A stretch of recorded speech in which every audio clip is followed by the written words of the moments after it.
বাস্তব সংখ্যার আজকের দ্বিতীয় ক্লাস। আজকে আমরা অনুশীলনীর যে প্রশ্নটা আছে 9 নম্বর প্রশ্নটা দেখো, প্রমাণ করো যে √5 একটি অমূল্য সংখ্যা। এবং নিচের বক্সে একটা দেখো অনেকগুলো অমূল্য সংখ্যা দেওয়া আছে, যেমন √2, √3, √5, √6, √7। এভাবে দেখো অনেকগুলো অমূল্য সংখ্যা ইত্যাদি আরও সংখ্যা আছে। আমরা আজকে এই √5 একটি অমূল্য সংখ্যা এটা প্রমাণের মাধ্যমে আজকে সবগুলা করে ফেলবো। একটা জানলে আমরা সবগুলা পাওয়া যায়। আমরা এগুলো কিভাবে করব, একটার মাধ্যমে এগুলো আমরা আজকে দেখব। তাহলে প্রথমে আজকে আমরা প্রমাণ করব √5 একটি অমূল্য সংখ্যা। তাহলে প্রথমে আমরা লিখি ধরি √5 একটি, আমরা মূলদ সংখ্যা ধরে নিব। মূলদ সংখ্যা, মূলদ এবং অমূলদ সংখ্যা কি এগুলা কিন্তু প্রথম ক্লাসে আছে। যারা এই প্রথম ক্লাসটা দেখুনি ওই ক্লাসটা আগে দেখে আসবা, তাহলে কিন্তু তোমাদের জন্য সবই সুবিধা হয়ে যাবে। মূলদ অমূলদ একদম ব্যাখ্যাভাবে করানো আছে। তাহলে আমরা আজকে √5 এর যে একটা অমূল্য সংখ্যা প্রমাণ করার জন্য প্রথমে আমরা লিখব √5 একটি অমূল্য সংখ্যা। এখন দেখো এইখানে ডান পাশে দেখো পূর্ণবর্গ সংখ্যার একটা চার্ট দেওয়া আছে, ঠিক আছে। যেমন √1 উত্তর কত 1, √4 এর পূর্ণবর্গ সংখ্যা কত, ক্যালকুলেটর চাপ দিলে 2 বের হয়, যেমন 9 এর হয়। আবার মাঝখানে যেগুলো আছে যেমন √5, √6, √7, √8 এগুলো কিন্তু এই যে পূর্ণ সংখ্যা বের হবে না, ঠিক আছে। দশমিক আকারের সংখ্যা বের হবে, যেগুলাই এই যে পূর্ণবর্গ নয় দশমিক আকারে বের হয় এগুলো কিন্তু অমূল্য সংখ্যা, ঠিক আছে। তাহলে আমরা যেহেতু √4 এবং 9 এই মাঝামাঝি কিন্তু আজকে আমাদের এই প্রশ্নটা, তাহলে 4 এর চেয়ে বড় কিন্তু 9 এর চেয়ে ছোট। তাহলে আমরা যে প্রশ্নটা আছে এটা আমরা আগে লিখব, যেমন √5, তারপর আমরা লেস দেন চিহ্ন দিব। দেওয়ার পর তাহলে কত, √5 এর আগে কিন্তু আমাদের আছে একটা পূর্ণ সংখ্যা কত 4, আর একটা পূর্ণ সংখ্যা আছে 9। দেখো পূর্ণ সংখ্যার উত্তর যেহেতু চলে আসে, এর উত্তর কত আসে 2 আসে। আর এখানে কিন্তু 5 এর কিন্তু দশমিক সংখ্যা চলে আসে, আর এটার আসে কত 3। এখান থেকে আমরা বুঝতে পারলাম যে এই √5 অমূল্য সংখ্যাটি 2 থেকে বেশি কিন্তু 3 থেকে কত কম, এটা আমরা লিখব। তাহলে এখানে √5 2 হতে বড় কিন্তু 3 হতে ছোট। বিষয়টি বুঝছো কিনা দেখো, এখানে 2 আসে, এটার কিন্তু আসে না, যে কোনো একটা উত্তর আসবে, এটা কিন্তু অবশ্যই 2 চেয়ে বড় হবে। কি যেহেতু এখানে রুট, এখানে রুট, সংখ্যা হিসেবে এটা ছোট, সংখ্যা হিসেবে এটা বড়, সংখ্যা হিসেবে এটা বড়, তাহলে আমরা বুঝতে পারি এটা 2 থেকে অবশ্যই √5 বড় আসবে। তাই আমরা এখানে লিখছি √5 2 হতে বড় কিন্তু 3 হতে ছোট। আমরা আবার একটা ধরে নিব, দেখো √5কে আমরা p/q আকারে প্রকাশ করব। আর এখানে p/q, p এবং q কিন্তু একের চেয়ে বড় হবে এবং সহমৌলিক হবে, এটা আমরা এখানে লিখে রাখতে পারি। তার পরবর্তী লাইন দেখো আমরা কি করব, আমরা √5 এখানে p আর q আমরা কি বর্গ করে দিব এই রুটটা তোলার জন্য। বর্গ করে, বর্গ করলে কি উত্তর আসবে, এখানে দেখো এখানে 5 আসবে, এখানে কিন্তু p এর উপরে স্কয়ার আসবে, এখানে q এর উপরে একটা স্কয়ার আসবে। আচ্ছা আমরা 5 এর সাথে যদি একটা কিউব লিখি, এই কিউবটা যদি আর গুণ করে এখানে একটা লেখা হয়, তাহলে এখানে কিন্তু কিউব আর একটা থাকবে, আর উপরে আছে কত p স্কয়ার। দেখো এখানে এই 5 কিউব স্পষ্টত পূর্ণ সংখ্যা। কেন পূর্ণ সংখ্যা, এখানে উত্তরটা যদি 1 এর চেয়ে বড় হয়, যেমন 2 যদি হয়, তাহলে কিন্তু 10 আসবে। 10 কিন্তু একটা পূর্ণ সংখ্যা, কিন্তু এখানে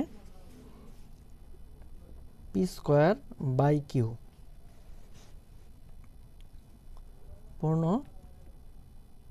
সংখ্যা নয়। একটা কারণ আছে, যেহেতু তারা কি সহমৌলিক, আমরা কিন্তু বলছিলাম একের চেয়ে বড় কিন্তু তারা সহমৌলিক। তাহলে p q উভয় সহমৌলিক, ঠিক আছে। তাহলে আমরা এখান থেকে একটা প্রমাণ করতে পারি যে 5q equal p square by q, এটা কিন্তু সমান হবে না। যেহেতু সমান হবে না, তাহলে আমরা নিশ্চিত বলতে পারি যে √5 একটি মূলদ সংখ্যা নয়। মূলদ সংখ্যা নয়। যেহেতু একটা ভগ্নাংশ এবং এর সাথে মিল থাকবে না, এই শর্ত অনুযায়ী পি বাই কিউ আকারে প্রকাশটা কিন্তু মূলদ সংখ্যা। যারা আগের ক্লাস দেখোনি তারা কিন্তু এটা ভালো করে দেখে আসবা, তাহলে কিন্তু তোমাদের আরও ক্লিয়ার হবে। তাহলে √5 একটি মূলদ সংখ্যা নয়। তাহলে নিশ্চিত আমরা বলতে পারি, সুতরাং √5 একটি মূলদ সংখ্যা, প্রমাণিত। আচ্ছা, এদিকে খেয়াল করো, আমরা কিন্তু বলছিলাম যে একটা প্রশ্ন দিয়ে আমরা সবগুলা করব। এদিক খেয়াল করো, যদি √5 আসে তাহলে কিন্তু এখানে সবগুলাই √5। দেখো √5 এখানে √5, এখানে √5, 5 এখানে 5, এখানে 5, এখানে 5। তাহলে কিন্তু আমাদের যদি এখানে ধরো 2 আসে তাহলে কিন্তু এইখানে কিন্তু এই ডিজিটগুলাই চলে আসবে। শুধু আমাদের দেখতে হবে এই লাইনটা। যদি আমাদের 2 আসে তাহলে আমরা এইখান থেকে প্রমাণ করব যে এই 2টা আসলে কোন পূর্ণবর্গ সংখ্যার মাঝামাঝি। 2টা কিন্তু এইখানে হবে, ঠিক আছে? তাহলে নিশ্চিত এখানে 1 পূর্ণবর্গ সংখ্যা, এখানে 1 লিখতে হবে, আর এখানে 2 লিখতে হবে, এখানে কিন্তু 4 লিখতে হবে। আচ্ছা দেখো, আমরা একটা প্রমাণ করি, বড়টাই প্রমাণ করি। আমরা এখন 13টাই করি, দেখো তাহলে আরও ক্লিয়ার হবে তোমরা। আমরা দেখো সেম একই লেখা লিখব, প্রমাণ। ধরি √13 একটি মূলদ সংখ্যা। দেখো প্রত্যেকটা লাইন আমরা সেম লিখব, কোনো পরিবর্তন নেই, যেটাই আসুক। তাহলে √13 আমরা লিখবো, এখানে দুইটা লেস দেন দিব, খালি দেখবো √13টা কার ভিতর আছে। এভাবে সবগুলাই, খালি এই লাইনটা জানলেই তোমাদের প্রত্যেকটা প্রশ্নই করা শেষ। দেখো √13 কিন্তু দেখো এই যে 9-এর বড় এবং 16 ছোট, তাহলে কিন্তু আমরা এখানে 9 হবে আর এখানে 16 হবে। তাহলে সবগুলাই এভাবে, যেমন যদি 19 আসে তাহলে কিন্তু এর মাঝামাঝি হবে। তাহলে এখানে হবে কত? এখানে হবে 16। যেমন 19, মনে করো 19 আসছে, ঠিক আছে? তাহলে কিন্তু 16 হবে এখানে, 25 হবে এইখানে। এইটুকু, আর কিছু না। এভাবে ইচ্ছা করলে তুমি সব করতে পারবা, একটার মাধ্যমে সবগুলাই পড়া শেষ। দেখো এখানে আসবে 3, আর এখানে যেহেতু মান আসবে না, এটা একটা অমূলদ সংখ্যা, আর এটা আসবে 4। তাহলে এখান থেকে আমরা নিশ্চিত বলতে পারি এখানে স্পষ্টত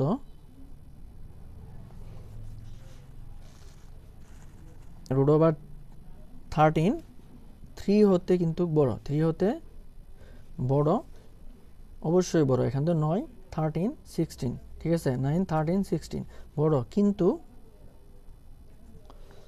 আমাদের কত এখানে কত বের হয়েছে? 4। তাহলে 4 হতে ছোট, 4 হতে ছোট। আগের মতোই আমরা এখানে কি ধরছিলাম মনে আছে তো তোমাদের?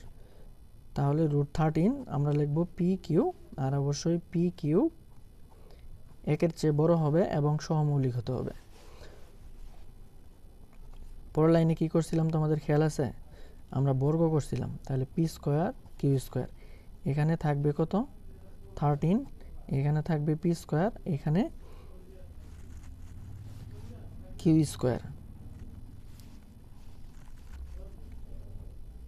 এখন দেখো 13-এর সাথে যদি আমরা কিউ লিখি আগেরটার মতোই, তাহলে এখানে থাকবে P², আর এখানে একটা কিউব থাকবে। তাহলে এখানে লিখতে পারি আমরা 13 কিউব একটি পূর্ণ সংখ্যা, কিন্তু P² বাই কিউব পূর্ণ সংখ্যা নয়।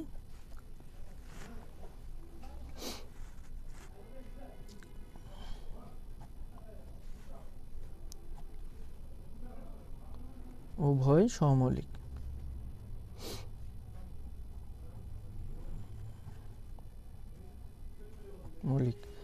তাহলে এখানে আমরা লিখতে পারি 13